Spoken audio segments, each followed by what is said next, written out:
Assalamualaikum warahmatullahi wabarakatuh. Perkenalkan kami dari kelompok 1 materi tentang sosiologi yang terdiri dari pertama Nyimas Anggun Nurhaliza, kedua Anita Sapitri, dan ketiga Fajar Muhaladin. Berikut pembahasan mengenai sosiologi. Pengertian sosiologi. Secara etimologis, sosiologi berasal dari bahasa Latin socius dan logos. Socius yang artinya teman atau kawan sahabat, dan logos artinya ilmu pengetahuan. Sosiologi adalah suatu kajian atau studi tentang hubungan antara manusia dengan manusia.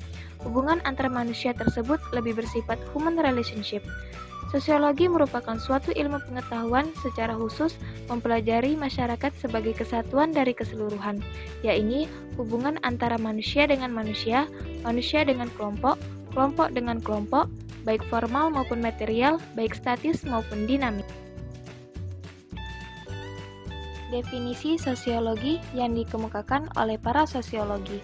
Yang pertama, menurut Peter L. Berger, sosiologi adalah studi ilmiah mengenai hubungan antara masyarakat dan individu.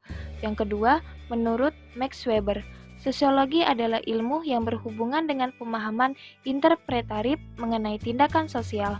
Yang ketiga, menurut Auguste Comte, sosiologi merupakan ilmu positif tentang masyarakat sehingga sosiologi menurutnya merupakan suatu ilmu yang bertujuan mengetahui masyarakat. Dan dengan pengetahuan itu, seseorang dapat menjelaskan, meramal, dan mengontrol masyarakat. Artinya, sosiologi merupakan suatu studi ilmiah tentang masyarakat.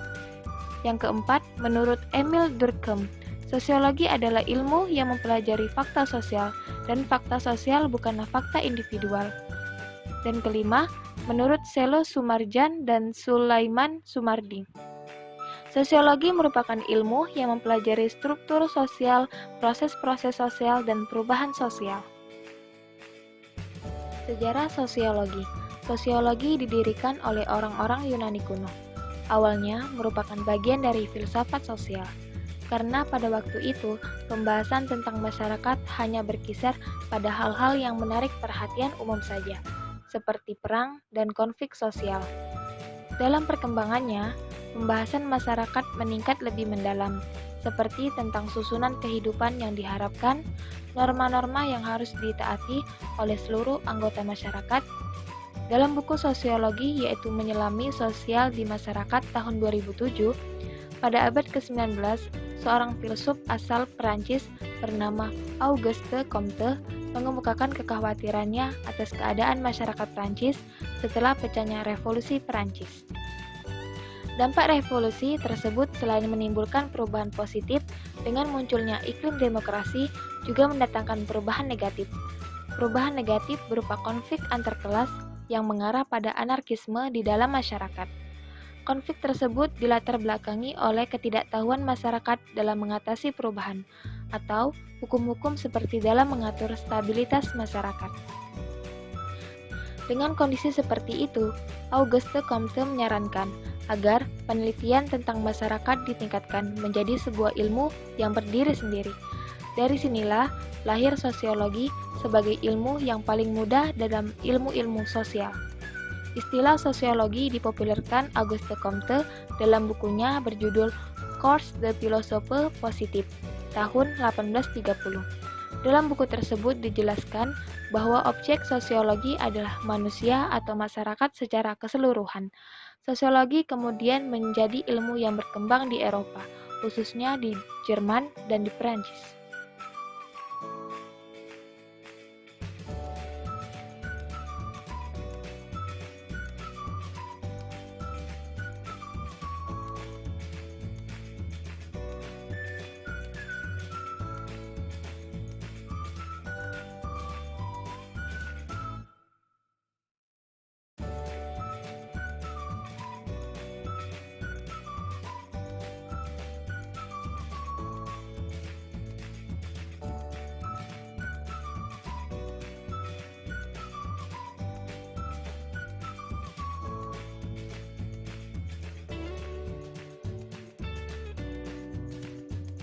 Ruang lingkup sosiologi yang terdiri dari pertama, nilai-nilai dan norma-norma sosial yang mendasari atau memengaruhi sikap, dan perilaku anggota masyarakat dalam melakukan hubungan sosial.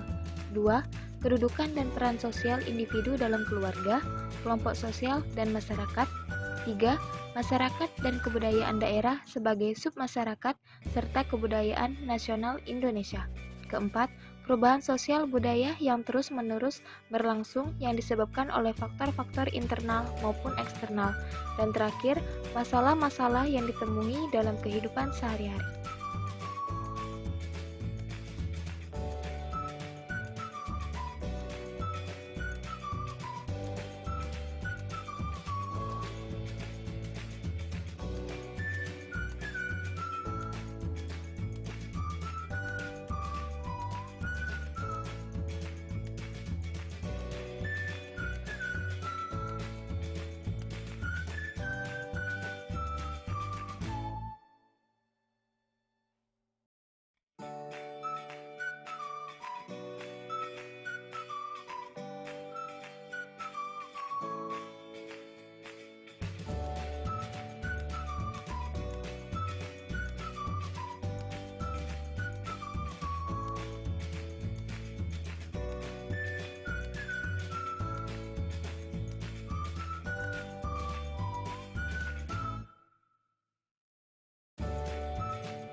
permasalahan dalam kesenjangan sosial.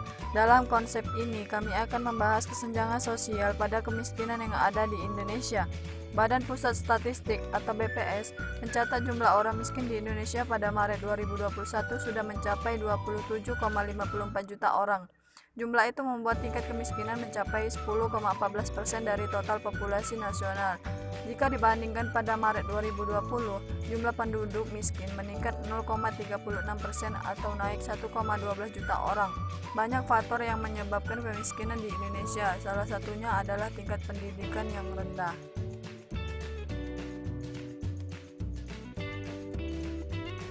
Berdasarkan hasil penelitian di Pulau Jawa, secara umum, rendahnya tingkat pendidikan dan masih tingginya angka buta huruf menjadi penyebab kemiskinan.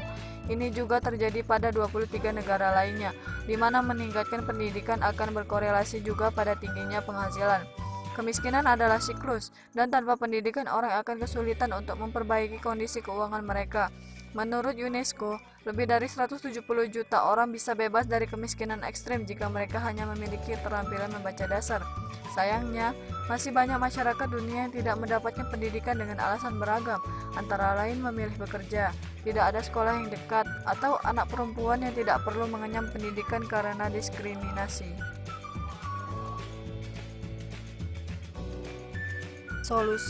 Solusi terbaik untuk mengatasi pendidikan yang rendah adalah dengan cara mengubah mindset orang-orang terhadap pendidikan.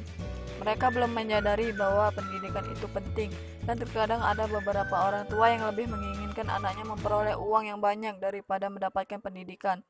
Dan pemerintah pun harus memberikan perhatian kepada daerah-daerah yang sulit untuk mengenyam pendidikan. Baiklah, mungkin itu cukup sekian penyampaian materi dari kami. Apabila ada kesalahan, kami mohon maaf. Kami ucapkan terima kasih. Wassalamualaikum warahmatullahi wabarakatuh.